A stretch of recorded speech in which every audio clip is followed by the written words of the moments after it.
All right, I'm here in Danbury at Two Steps with a fundraiser with Dan Malloy, and unfortunately I was unable to make it up to Hartford, so why don't you tell me what the big announcement was for today? Well, you know, today's a historic moment, a very important moment for me, but also for the state. I'm the first statewide candidate to raise the amount of required funds to participate in the Citizens Election Program.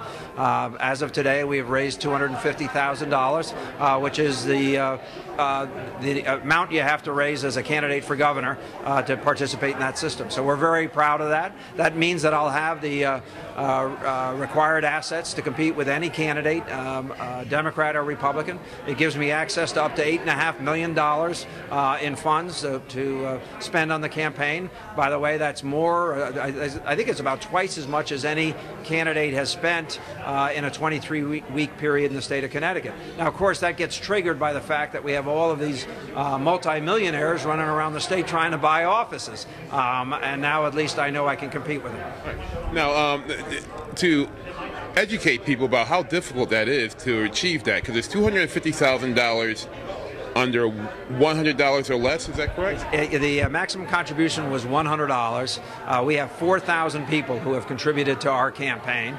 Well, to put it in perspective, I'm the only person to do it.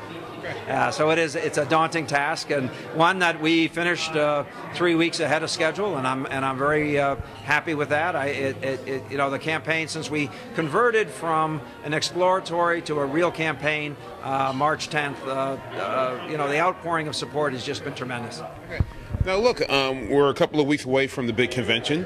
How do you feel walking into the big convention? Do you think you have enough delegates to win the thing, or do you feel that your campaign is strong enough to go from the convention to the primary to November? Sure. Well, you know, let's take them one at a time. Obviously, I'm fighting to win that convention. Ned Lamont is outspending me, outstaffing me, outmailing me. But I'll give you my prediction: we're going to win. He's putting up his battle, but my battle is based on people and talking to people and relationships and getting to know what their concerns are, and most importantly, participating in the Citizens Election Program. I think there's widespread rejection of Ned's saying that he supported that program until he decided to run for governor, and that he's going to strengthen the program. That's what he said today after he becomes governor. That's being rejected as a concept. I also think that I'm addressing the real issues. Electric rates, 76% premium in this state over the average cost of electricity. Loss of jobs. I have a track record of having created jobs in Stamford, but our state government has failed to do that. I think I have a better message and one that resonates with people. I'll also tell you that you know, I do support paid sick time for all employees in the state of Connecticut, something that Ned Lamont has absolutely refused to support. I don't understand his rejection of the Citizens Election Program. I don't understand his rejection of the concept that sick people shouldn't come to work. Okay. Now, speaking of running for governor, we have a current governor right now that's, in my opinion, kicking the can down the road here. We have a budget crisis that doesn't seem to be being addressed by the governor, and early retirement that's really upsetting some of the unions. What do you think of the governor's performance at this lame duck stage? Wow. Well, you know, I have to be honest, her performance hasn't changed much over 6 years. I mean, our state she would like people to believe that the situation we find ourselves in is a result of the downturn in the economy.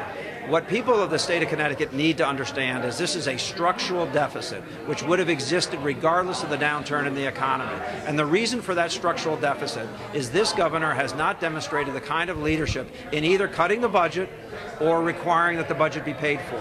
In point of fact, she didn't sign or veto the last budget. She has absolutely gone after every one-timer to raise revenue from existing accounts, stripping every account, going after accounts that the legislature had to prevent her from getting to.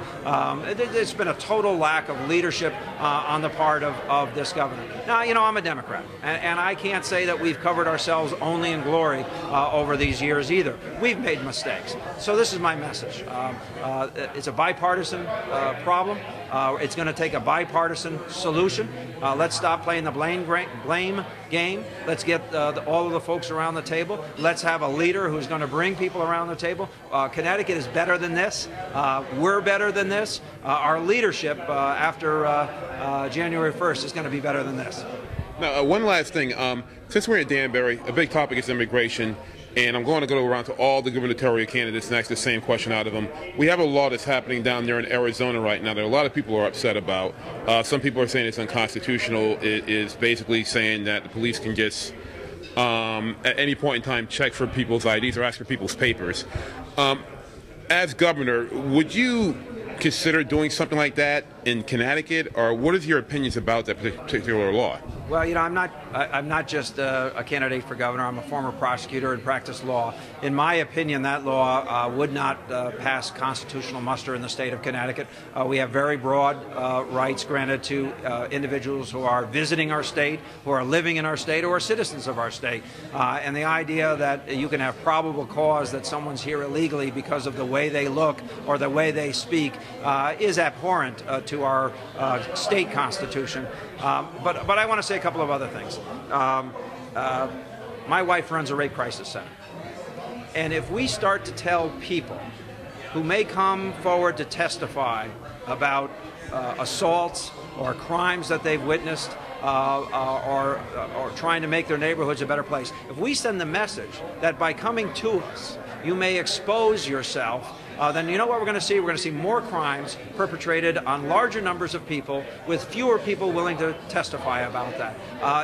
That is wrong. In our country, for 200 plus years, the federal government has had the responsibility of enforcing immigration laws and borders, and state authorities have had the obligation of enforcing their own state laws. And this is about to change. Well, it won't happen under my watch.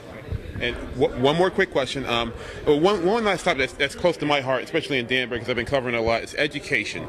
A lot of municipalities right now are talking about cutting teachers. And there was a recent article in the Hartford Courant that said that statewide there might be 2,000 teachers losing their jobs. What are your feelings on education, municipalities, and what they're going through with their budget crisis? And what would you do as governor to help keep teachers in the classrooms? Well, you know, this ties so much of what we've already talked about, including kicking the can down. You have to understand that there's a ticking time bomb in this governor's budget. She has already cut the ECS formula by 14.5%. And then she's papered over that using stimulus dollars. So the next governor is going to have that additional deficit to look at, that 14.5%. At the same time, under the last two Republican administrations, Connecticut has gone from funding education on par with the rest of the 50 states to 17–18% lower than the average in the United States. All of that happening under her watch, either as lieutenant governor or governor. Every other state is less dependent on property taxes to pay for education than we are in Connecticut. So let's be very clear. It's not as if we get it right and everybody else gets it wrong. It's just the opposite. Every other state does one of the following. It shares direct allocation of income tax. It shares direct allocation of sales tax. It shares direct allocation of utility taxes, or it shares a pooling of hotel and motel and overnight taxes. We don't do any of that. So when we build a new Connecticut and a new financial structure, one of the things that we have to take a serious look at and build ourselves into is a better way to fund education in the state of Connecticut. I'm also proud to be one of the original folks who brought the lawsuit against the state of Connecticut about how education is funded and the disparity that exists between wealthier communities and poorer communities. And that's regardless of whether they're rural or urban. You know, it really has more to do with wealth. It actually has more to do with the amount of geography divided by the number of people in a community than it does anything else. We're going to have to change that, and I'm proud to be one of the early supporters, actually one of the founding members of that lawsuit. All right, well, thank you very much for your time. I don't want to hold you up anymore, and I'll see you at the convention. I'm looking forward to it.